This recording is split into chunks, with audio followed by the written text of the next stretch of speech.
அனைவருக்கும் வணக்கம்.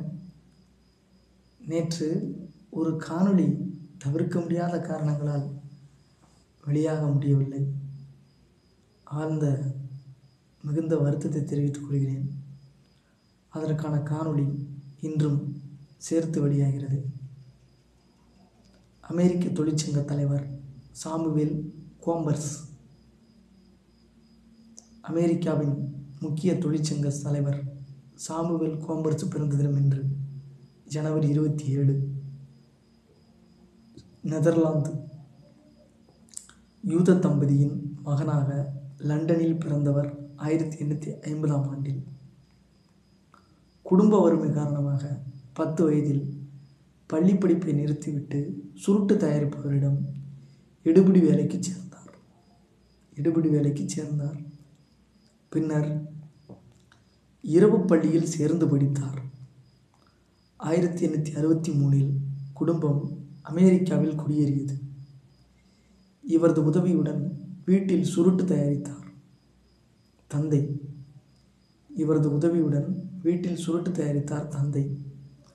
தன் நண்பர்களுடன் சேர்ந்து விவாத கிளப் ஆரம்பித்தார் கோம்பர்ஸ். கிளப் மூலம் பலரது அறிமுகம் கிடைத்தது.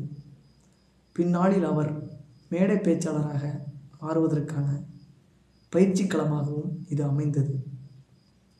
1864இல் நியூயார்க் நகர சுருட்டு தயாரிப்பாளர் சங்கத்தில் சேர்ந்தார்.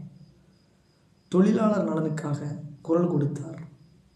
வேலை நிறுத்தம், பணி புறக்கணிப்பு போன்றவை தொழிலாளர்களின் ஆயுதங்கள் என்றார்.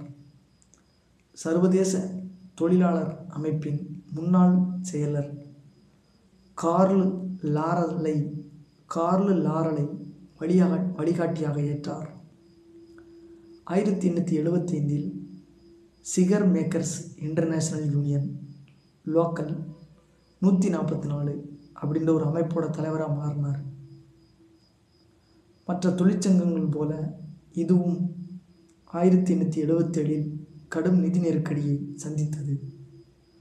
கோம்பர்ஸும் நண்பர்களும் இதை மீண்டும் நிலைநிறுத்த பாடுபட்டனர். பல்வேறு சீர்திருத்தங்களை செய்தனர். 1881இல் ஒழுங்கமைக்கப்பட்ட வர்த்தகம் தொழிலாளர் யூனியன்களின் கூட்டமைப்பை உருவாக்க உதவியாக இருந்தார்.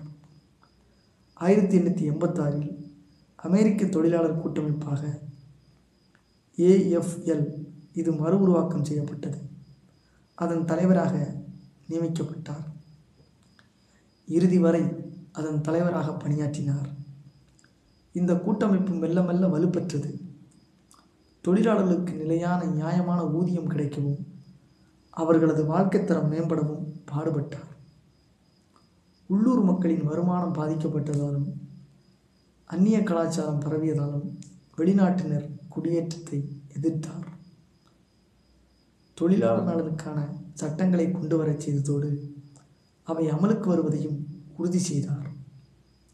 முதல் உலகப் போரின் போது அமெரிக்க அதிபர் உட்ரோ வில்சன் இவரை தேசிய பாதுகாப்பு கவுன்சில் உறுப்பினராக நியமித்தார். தொழிலாளர் ஆலோசனை வாரிய தலைவராக பணிபுரிந்தார். ஊழியர்களின் பொருளாதார மேம்பாடு, அதிக ஊதியம், குறைவான பணி நேரம், பாதுகாப்பான பணிச்சூழல் ஆகியவற்றை தொழிலாளர்களுக்கு பெற்றுத்தருவதே இவரது அடிப்படை நோக்கமாக இருந்தது. அரசியலில் பங்கேற்குமாறு தொழிற்சங்க உறுப்பினர்களை ஊக்கப்படுத்தினார். பொருளாதார மேம்பாட்டை மனதில் கொண்டு வாக்களிக்குமாறு அவர்களிடம் கூறுவார். 1919 ரவுலட் சட்டம் இயற்றப்பட்ட வருஷத்தில், ஜாலியன் வாலாபாக் படுகொலை நடந்த வருஷத்தில், பாரிஸ் அமைதி மாநாட்டில் தொழிலாளர் பிரச்சனைகளுக்காக அதிகாரப்பூர்வ ஆலோசகராக நியமிக்கப்பட்டார். கலந்து கொண்டார்.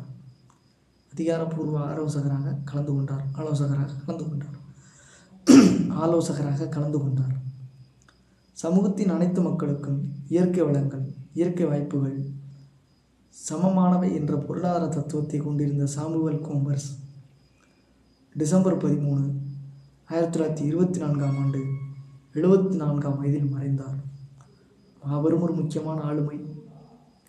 நேற்று திங்கட்கிழமை சந்தித்திருக்க வேண்டும். ஆனால் செவ்வாய்க்கிழமை அதிகாலை நள்ளிரவு அதிகாலையில் நாம் சந்திக்கிறோம்.